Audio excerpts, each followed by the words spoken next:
El insulto en Heliópolis. El megapuerto de Heliópolis brillaba como una joya artificial en el Ecuador. Desde lejos, parecía una ciudad suspendida entre el cielo y el mar, pero de cerca revelaba su verdadera naturaleza. Un nodo donde el comercio, la diplomacia y la guerra respiraban el mismo aire. El ascensor orbital, esa aguja infinita que perforaba las nubes, se elevaba hacia la negrura, cargando suministros, delegaciones diplomáticas y secretos en ambas direcciones. Aquella noche, el ambiente estaba más tenso que de costumbre. En el hemiciclo central se reunía el Tribunal de Disuasión, la asamblea que decidía qué civilizaciones representaban un peligro y cuáles podían ser tratadas como menores, dignas de supervisión. Hoy, el nombre de la Tierra estaba en la agenda, y el orador principal era el arconte L.H. Barr, estratega supremo del consorcio cenariano. L.H. Barr gozaba de una reputación impecable, arquitecto de victorias quirúrgicas, especialista en campañas que parecían resueltas antes de comenzar, un maestro en la economía de fuerzas. Su figura imponía incluso antes de que hablara. La armadura ceremonial que portaba no era ostentosa, pero sí perfecta, y cada movimiento parecía calculado para proyectar control absoluto. Cuando tomó la palabra, el murmullo de la sala se apagó. La Tierra, comenzó, con una voz profunda y medida, ha demostrado ingenio en lo industrial, obstinación en lo biológico, creatividad en lo cultural y, en lo militar, un carácter rudimentario. La palabra cayó con suavidad, pero en la sala resonó como un veredicto. Los embajadores y observadores intercambiaron miradas.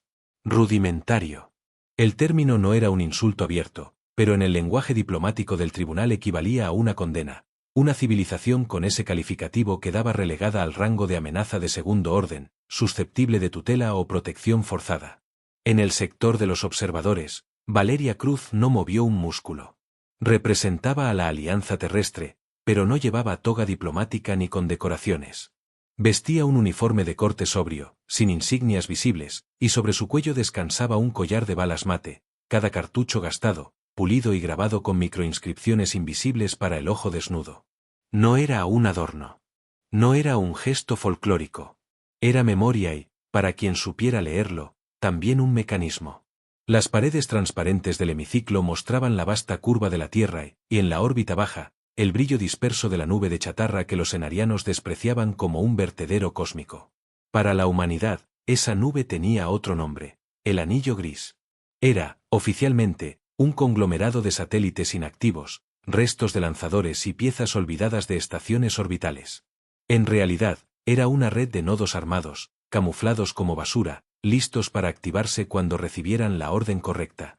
L.H. Barr continuó con su exposición, desplegando hologramas de escudos energéticos, proyecciones térmicas y esquemas de armamento avanzado. Comparó la artillería terrestre con la suya, destacando la dependencia humana de proyectiles físicos, armas cinéticas y sistemas de propulsión química condenados al estancamiento. Sus palabras eran un compendio de superioridad técnica. Valeria escuchó en silencio, pero no con indiferencia. Mientras el arconte enumeraba debilidades, sus dedos se movieron lentamente hacia la tercera bala de su collar. El metal estaba frío al tacto, y bajo la superficie, un patrón microscópico aguardaba contacto humano para activarse. En un punto invisible para todos menos para los sensores adecuados, una señal viajó a través de canales cifrados y rebotó por la infraestructura civil del ascensor orbital. Arriba, en la nube de chatarra, un fragmento de antena giró unos grados, un tanque vacío ajustó su orientación, una carcasa de satélite meteorológico muerto encendió un micropropulsor casi imperceptible. Nada de eso parecía fuera de lo normal, y sin embargo, cada ajuste formaba parte de una alineación mayor. La humanidad nunca había intentado competir con la complejidad alienígena en su propio terreno. Décadas atrás, las grandes potencias terrestres habían aprendido la lección. Intentar replicar los escudos fotónicos, las armas gravitatorias o las matrices de camuflaje del espacio profundo consumía recursos colosales para resultados mediocres. La Tierra había tomado otro camino, más austero, más brutal, la doctrina cinética. En ese enfoque, la masa y la velocidad eran las reinas indiscutibles. Un objeto suficientemente rápido podía atravesar cualquier defensa, sin importar lo avanzada que fuera. El arte estaba en esconder el golpe hasta el último instante, en saturar las defensas con amenazas pequeñas hasta que se abriera una brecha para el impacto decisivo. Mientras L.H. Barr hablaba de la simplicidad inofensiva de las armas humanas, Valeria repasaba mentalmente los rostros de la BM-1, la brigada modular que había perfeccionado esa doctrina. Operadores que podían montar una línea de producción de flechettes en una tienda de campaña, ingenieros que convertían cargueros civiles en plataformas de ataque en cuestión de horas, artilleros que no necesitaban simuladores de última generación para calcular un tiro imposible. El arconte terminó su presentación con una recomendación formal. El tribunal debería clasificar a la Tierra como amenaza de segundo orden, capaz de resistencia local, pero incapaz de proyectar fuerza más allá de su sistema natal. Un silencio tenso siguió a la declaración.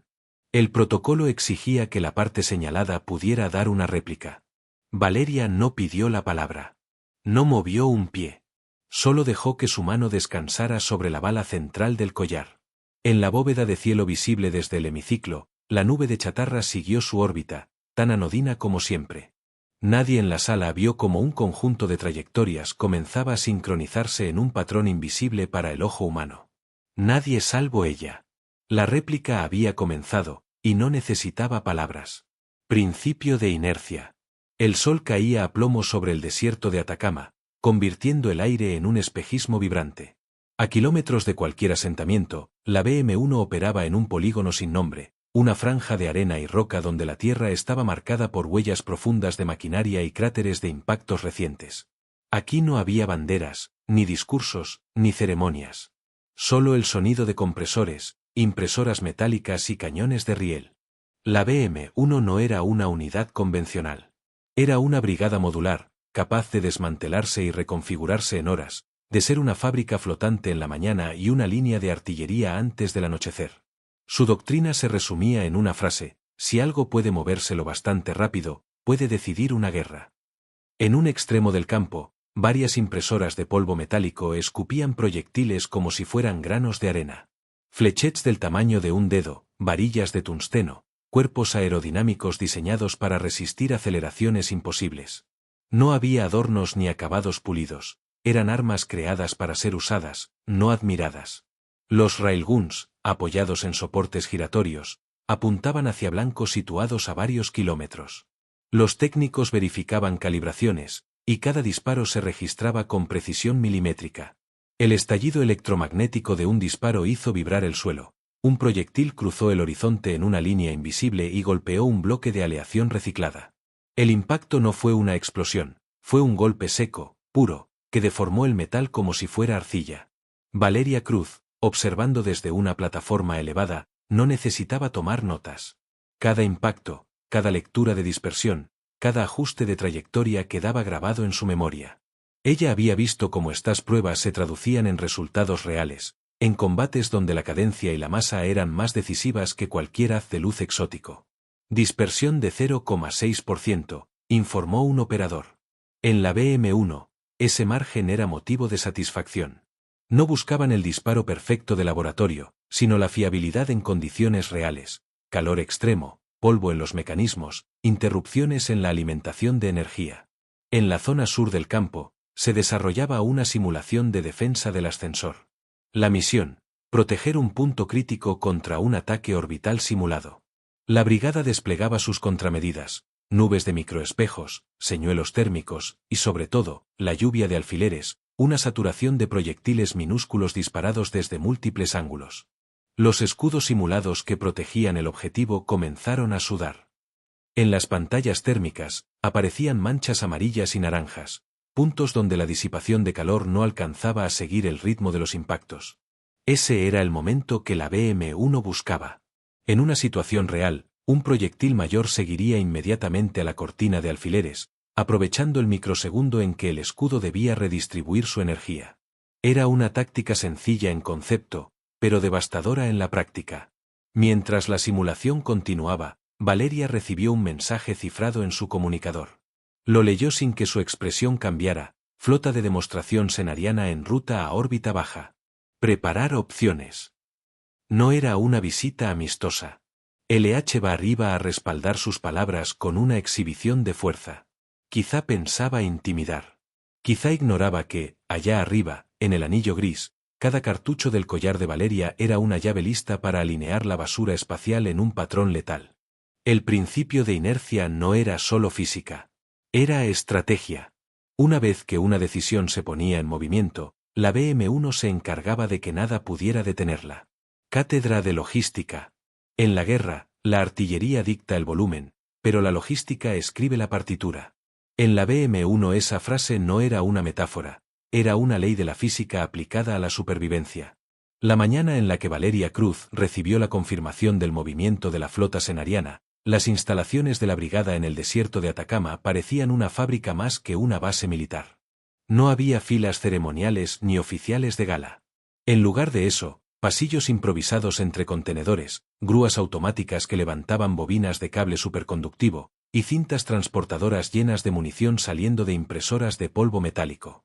Un observador externo quizá habría pensado que allí se preparaba una misión de años. En realidad, la BM-1 podía desplegar la mitad de ese material en cuestión de horas si la orden llegaba. Los manuales de la brigada definían la logística como el lenguaje en el que la humanidad conversa con sus enemigos. En ese idioma, las balas no eran solo proyectiles, eran verbos, adjetivos, signos de puntuación. Y el collar que Valeria llevaba era, en ese sentido, un diccionario. Cada cartucho de ese collar tenía doble naturaleza, física y simbólica. Física, porque su estructura de latón contenía micrograbados topológicos, patrones que, al ser leídos por sensores específicos del anillo gris, actuaban como claves de sincronización. Simbólica, porque cada uno había sido recuperado de una campaña, marcado con una coordenada y una fecha, y vaciado para convertirse en memoria portátil. En un rincón de la base, un equipo revisaba las balas de pensamiento. Eran fléchettes modificadas con geometrías internas asimétricas, diseñadas no para penetrar armaduras, sino para deformar y dispersar la energía de los escudos enemigos de maneras impredecibles. Cuando esas deformaciones se acumulaban, el software de control del escudo debía compensar, abriendo microventanas por donde podían colarse impactos más grandes. Todo se resume a hacerlo trabajar más de lo que puede, dijo el jefe de ingeniería, revisando una simulación térmica. Un escudo que disipa calor es como un corredor que empieza a sudar, aún puede correr, pero cada paso le cuesta más. Valeria caminó entre las líneas de ensamblaje, observando cómo los equipos integraban proyectiles en cápsulas de transporte. Muchas de esas cápsulas viajarían disfrazadas de satélites meteorológicos, contenedores de ayuda humanitaria o incluso de repuestos para estaciones civiles. La clave no era esconder la munición en cajas negras, sino hacer que su presencia pareciera normal. La humanidad había aprendido que, para sobrevivir en un escenario galáctico saturado de vigilancia, debía abandonar la idea de arsenales fijos. El armamento debía estar distribuido, en tránsito, en constante movimiento, como sangre que recorre un organismo. En el centro de mando, una pared de pantallas mostraba un mapa dinámico del planeta y su órbita baja. Entre puntos que representaban satélites reales y basura espacial registrada, se ocultaban los nodos del anillo gris. Cada uno era un railgun camuflado o un depósito de proyectiles listo para ser lanzado mediante impulso mínimo, de forma que no llamara la atención. Claves del collar verificadas, informó una oficial de comunicaciones. Todas responden. Valeria tocó uno de los cartuchos. El patrón en su superficie se iluminó levemente en la pantalla, mostrando su secuencia única. No era un sistema inalámbrico. La señal se transmitía por contacto directo, de piel a metal y de metal a un lector de proximidad sellado en el centro de mando. Esa secuencia viajaba cifrada a través de canales ópticos hasta los nodos del anillo gris, donde liberaba un conjunto de coordenadas y parámetros de tiro. Era un sistema arcaico a ojos alienígenas, pero precisamente por eso era indetectable para sus sistemas de espionaje. No había tráfico electrónico continuo, ni transmisiones que interceptar, solo pulsos esporádicos que parecían ruido de fondo. Mientras el equipo validaba las claves, llegó un informe urgente desde Heliópolis. La flota de LH-Bar había cambiado de formación. Ahora incluía 2 acorazados de demostración equipados con los últimos modelos de escudos térmicos activos. El mensaje adjunto decía: propósito aparente, exhibición disuasoria frente al ascensor. No se descarta maniobra de presión diplomática. Valeria sabía que esa exhibición podía transformarse en ataque real en cuestión de minutos si la Tierra no aceptaba la etiqueta de amenaza de segundo orden. Y aceptar esa etiqueta equivalía a convertirse en protectorado. Se acercó a la mesa táctica. Sobre su superficie holográfica, las trayectorias de los acorazados se proyectaban en tiempo real. Su vector indicaba que pasarían cerca del plano donde se encontraban varios nodos del anillo gris. Si activaban la secuencia, podían abrir fuego en un ángulo perfecto para forzar el sobrecalentamiento de los escudos. Pero el momento debía ser calculado al milímetro. Disparar demasiado pronto daría tiempo al enemigo para adaptarse, demasiado tarde y el ascensor estaría en riesgo. El jefe de logística repasó el inventario. Proyectiles listos en un 92%. Los últimos llegarán en 2 horas. Transporte civil ya en ruta para dispersar señuelos. Valeria aprobó con un gesto. La operación no solo se trataba de disparar, sino de saturar al enemigo con objetivos falsos, cápsulas metálicas sin masa crítica, fragmentos programados para emitir firmas térmicas de proyectiles, y pequeños drones que imitaban la estela de un ataque real. En el anillo gris, cada proyectil verdadero estaría acompañado de decenas de fantasmas. El software de defensa alienígena tendría que decidir, en fracciones de segundo, qué interceptar y qué ignorar. Y en esa duda, la masa real encontraría su camino. Mientras las órdenes se transmitían, Valeria recordó el primer enfrentamiento que dio origen al collar. Fue en una colonia minera olvidada, cuando un convoy humano logró repeler a una fuerza 3 veces superior con tácticas similares: saturación, engaño, y un uso despiadado de la física más básica. Aquella victoria no había sido gloriosa, pero sí suficiente para grabar la fecha y las coordenadas en un cartucho.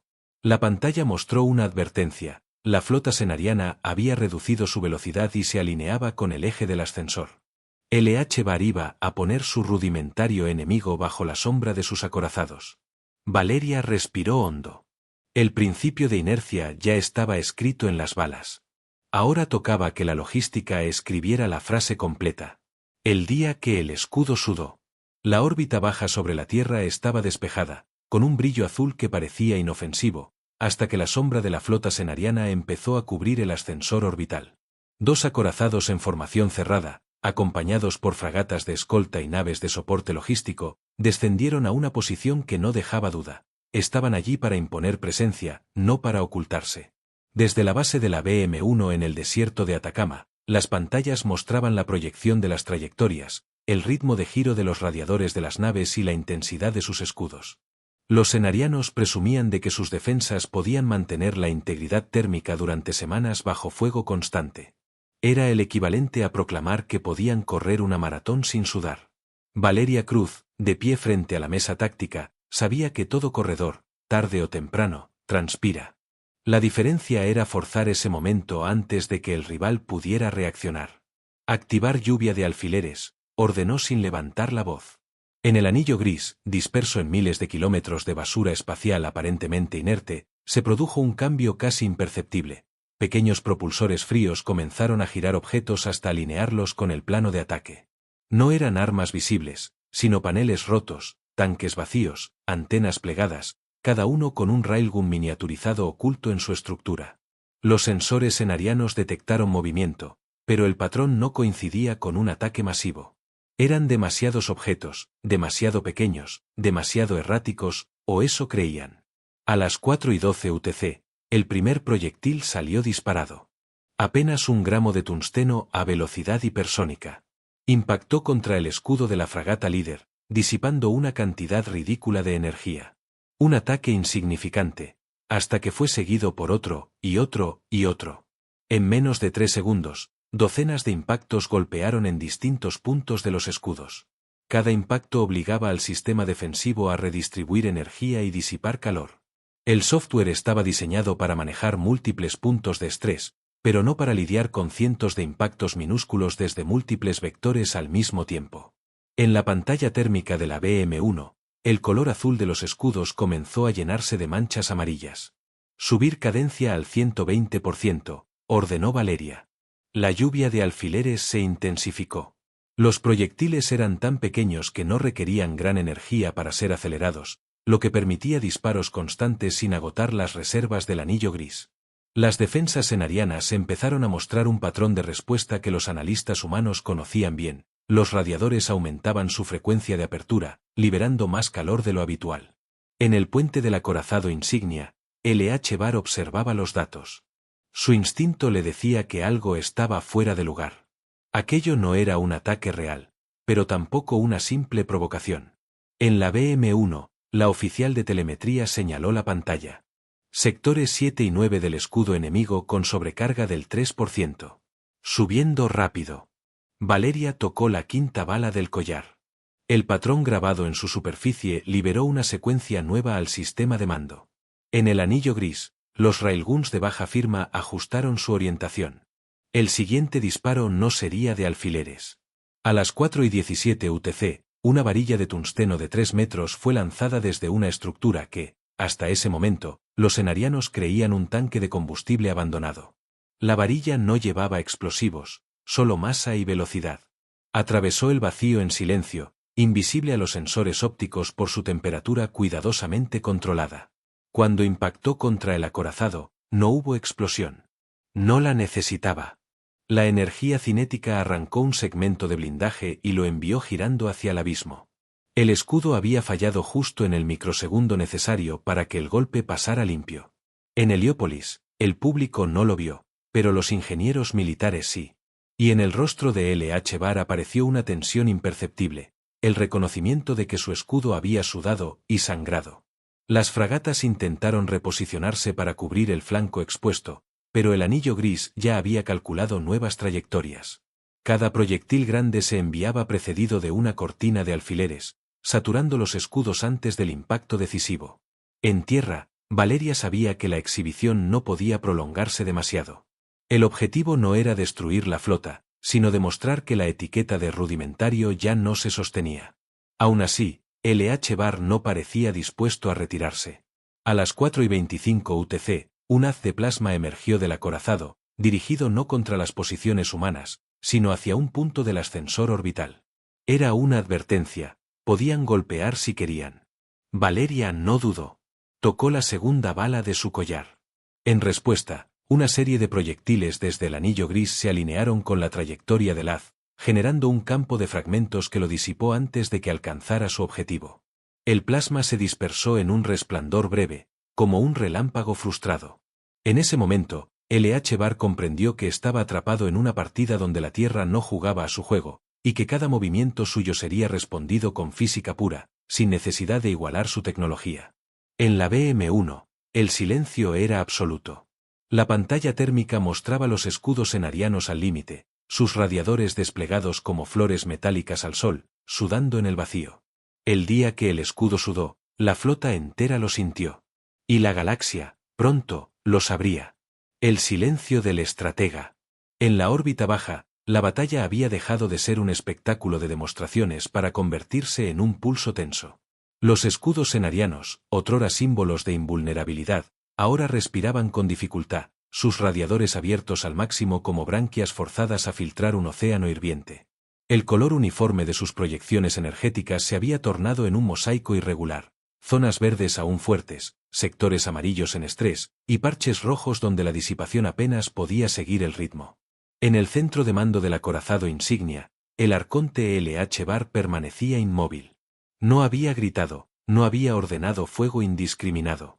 Los grandes estrategas no se permitían mostrar urgencia, pero algo en su postura revelaba que su mente estaba ajustando ecuaciones que nunca antes había tenido que resolver. Los datos no mentían, una civilización rudimentaria había encontrado la forma de hacerle sudar. Y peor aún, lo hacía con una táctica tan simple que resultaba insultante. En la base de la BM-1, en Atacama, Valeria Cruz supervisaba el siguiente movimiento. Los ingenieros ajustaban la cadencia de disparos, asegurándose de no provocar un colapso total de la nave enemiga. Ese no era el objetivo. El verdadero golpe debía ser quirúrgico, una herida limpia en la reputación de L.H. Barr. Listo el proyectil de alta densidad, informó la oficial de artillería. Vector de impacto calculado. Valeria asintió y caminó hacia la mesa táctica. Con la yema de los dedos, buscó la bala central de su collar. Era la más antigua, la primera que había recibido tras su ingreso a la brigada. Aquella pieza había atravesado el blindaje de un crucero hostil en un conflicto olvidado por la prensa pero grabado en la memoria de quienes lo vivieron. En su base, además de la fecha y coordenadas, llevaba inscrito un patrón único, la llave para desbloquear el disparo más preciso del anillo gris. El proyectil seleccionado no era una varilla de tungsteno corriente. Se trataba de un fragmento de regolito lunar, tratado para soportar aceleraciones extremas y con un perfil térmico cuidadosamente afinado para ser invisible a sensores de largo alcance. Su ventaja no era su masa, aunque la tenía, sino su capacidad de viajar como un fantasma hasta el momento del impacto. Confirmar trayectoria, ordenó Valeria. En el anillo gris, uno de los nodos más antiguos, camuflado como un depósito de paneles solares rotos, giró lentamente hasta alinearse con el flanco más vulnerable del acorazado de LH-Bar. La lluvia de alfileres volvió a intensificarse, concentrando el hostigamiento en sectores opuestos al punto real de impacto. El objetivo era claro: obligar a los escudos a redistribuir energía lejos del blanco crítico. En la pantalla térmica, Valeria vio cómo los radiadores del acorazado alcanzaban temperaturas límite. En cualquier otra situación, el comandante enemigo habría reducido la exposición, pero la necesidad de mantener la fachada de invulnerabilidad lo encadenaba a su posición. A las 4:42 UTC, el proyectil fantasma fue disparado. No dejó estela visible. No generó picos térmicos detectables. Se desplazó en una línea perfecta, como si el vacío mismo lo guiara. Un segundo después, impactó. No hubo explosión. No hubo luz cegadora. Solo un destello interno en los sensores de la BM-1, un cambio abrupto en la telemetría de la nave, una vibración que recorrió su estructura, y un corte limpio en la quilla. Fue como si alguien hubiera pasado un bisturí por el casco, separando secciones sin alboroto. En el puente de LH-Bar, los oficiales intentaron mantener la calma, pero las alarmas internas del acorazado exigían cierre de compartimentos y redistribución de energía. El escudo no se había derrumbado del todo, pero en ese punto, era como una tela fina con un corte invisible, funcional, pero condenado a fallar si se le exigía más. LH-Bar no habló. Ni un reproche, ni una orden de retirada inmediata. Solo observó los datos, y en ese silencio se filtró el reconocimiento implícito: la Tierra no jugaba a impresionar con armas brillantes, sino a destruir la confianza del enemigo en su propia superioridad. En Heliópolis, el Tribunal de Disuasión recibió un resumen en tiempo real de la situación. Los delegados murmuraban entre sí, algunos con incomodidad. Si una flota equipada con lo más avanzado del consorcio podía ser vulnerada así, ¿qué otras civilizaciones de segundo orden podrían hacer lo mismo? En Atacama, Valeria retiró los dedos de la bala central y la dejó descansar contra su piel. No necesitaba proclamar victoria. La imagen de un acorazado Senari reparando un corte invisible sería suficiente para circular por todos los canales de inteligencia. Reducir fuego a hostigamiento, ordenó. No queremos que olviden, queremos que recuerden. El arconte seguía sin hablar. Era un silencio denso, calculado y peligroso. No era rendición, pero sí una pausa en la que un estratega mide cuánto de su orgullo puede permitirse perder antes de retirarse. Mientras tanto, el anillo gris permanecía en su letargo aparente, con miles de piezas listas para volver a alinearse al menor gesto del collar. El silencio de LH-Bar no era vacío. Era el eco de un nuevo respeto. Y en la guerra, a veces, eso pesa más que una victoria total. Cláusulas de una paz peligrosa. La retirada no fue anunciada con palabras. Fue una maniobra lenta, medida, casi ceremoniosa. La flota senariana comenzó a alejarse del ascensor orbital, manteniendo las formaciones impecables y los radiadores todavía extendidos, como si quisieran disimular que su repliegue respondía a algo más que un cambio de planes. Los informes del puerto espacial de Heliópolis registraron la secuencia como una reubicación táctica, pero todos en el Tribunal de Disuasión entendieron lo que acababa de ocurrir. Una demostración de fuerza había sido respondida con una contrademostración tan precisa que nadie podía llamarla accidente. En la sala del tribunal, los delegados comenzaron a intercambiar mensajes cifrados. Algunas especies veían en aquello una oportunidad para acercarse a la Tierra, otras, un motivo para reconsiderar antiguas alianzas con el consorcio senariano. Valeria Cruz, desde su puesto de observadora, permanecía inmóvil, sin pronunciar palabra. El collar descansaba frío sobre su piel, como si supiera que había cumplido su trabajo. Esa misma noche, en un salón privado del nivel alto de Heliópolis, se llevó a cabo una reunión a puerta cerrada. No hubo cámaras, ni grabaciones oficiales, solo un acta firmada por las partes implicadas. El documento, breve pero cargado de implicaciones, establecía lo que en la jerga diplomática se llamaba coexistencia bajo reserva. La Tierra mantenía su control sobre todo el espacio orbital propio, incluyendo el anillo gris, sin inspecciones externas. El consorcio cenariano se comprometía a no interferir militarmente en las rutas comerciales terrestres, a cambio de acceso limitado a ciertas infraestructuras civiles. Cualquier violación de estos términos sería considerada una agresión directa y justificaría represalias inmediatas. Era, en apariencia, un pacto de paz. Pero en su núcleo, era un reconocimiento tácito de que la humanidad había demostrado un poder que no podía ser ignorado. La BM-1, por su parte, inició el proceso de desmantelamiento parcial del anillo gris. En la práctica, esto significaba retirar algunos nodos visibles para dar la impresión de buena fe, mientras otros permanecían ocultos y listos para activarse. En los manuales internos, a esta maniobra se le llamaba poda controlada, recortar lo suficiente para que el enemigo piense que el árbol es pequeño, mientras las raíces se extienden fuera de su vista. Valeria participó en la supervisión de esta poda. Desde un módulo de observación en órbita baja, contemplaba cómo un remolcador humano arrastraba lentamente una de las piezas más antiguas del anillo, camuflada durante años como un tanque de combustible obsoleto. En el interior, el railgun estaba ya desactivado y desmontado, pero ella sabía que su gemelo, en otro sector de la nube de chatarra, seguía intacto y calibrado. Nunca lo pondría en un museo, comentó uno de los ingenieros, viendo cómo la pieza desaparecía en la bodega del remolcador. No, respondió Valeria. La memoria sirve puesta, no guardada. Guardó silencio unos segundos y tocó el primer cartucho de su collar, el que inició todo. La sensación metálica contra su piel era familiar, tranquilizadora. Era un recordatorio de que la historia no se escribe solo en batallas ganadas, sino en las que se evita tener que pelear. En los días siguientes, la noticia del incidente del escudo se filtró en redes de inteligencia por toda la galaxia. No hubo imágenes públicas del impacto, pero sí suficientes datos para alimentar rumores. En foros militares de especies lejanas, comenzaron a circular simulaciones sobre cómo la Tierra había logrado vulnerar la defensa cenariana. Algunos hablaban de una tecnología oculta, otros de un golpe de suerte, pero los pocos que entendían la verdad sabían que se trataba de algo mucho más simple: física, logística y la capacidad de convertir basura en amenaza.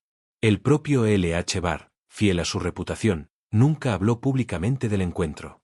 Sin embargo, informes confidenciales del consorcio indicaban que había ordenado la creación de un nuevo programa de estudio de armas cinéticas humanas. En las academias militares ENAR, comenzaron a aparecer módulos de formación dedicados a analizar las estrategias asimétricas terrestres. Era el tipo de respeto que se gana una sola vez, y que, bien administrado, puede durar generaciones. Heliópolis volvió a su rutina. El ascensor orbital siguió moviendo cargamentos, turistas y delegaciones diplomáticas. En las calles, pocos recordaban ya el momento en que dos acorazados cenarianos estuvieron a un disparo de convertirse en chatarra flotante. Pero en los niveles altos, en las oficinas donde las decisiones se miden en décadas, nadie olvidaba. En una noche clara, semanas después, Valeria caminó por el mismo vestíbulo donde había escuchado la palabra rudimentaria salir de labios del arconte. El ascensor brillaba a través de las paredes de vidrio, recortado contra la luz de la luna. Arriba, en el cielo, la nube de chatarra seguía su danza silenciosa. Algunos fragmentos eran tan viejos que llevaban años sin moverse. Otros, en cambio, esperaban órdenes que tal vez nunca llegarían, pero que siempre podrían llegar. En la quietud de ese momento, Valeria entendió que la victoria no estaba en haber hecho sudar un escudo, sino en haber enseñado a toda una galaxia que la Tierra no necesitaba imitar a nadie para defenderse. La humanidad no había ganado por tener mejores armas, sino por entender mejor cuándo y cómo usarlas. El viento nocturno trajo hasta ella el murmullo lejano de las turbinas del puerto espacial. Cerró los ojos, por un instante, sintió el peso de cada bala de su collar como si fueran relojes marcando el tiempo que quedaba hasta el próximo desafío. Bajo la luz fría de Heliópolis, nadie volvió a llamar rudimentaria a la Tierra.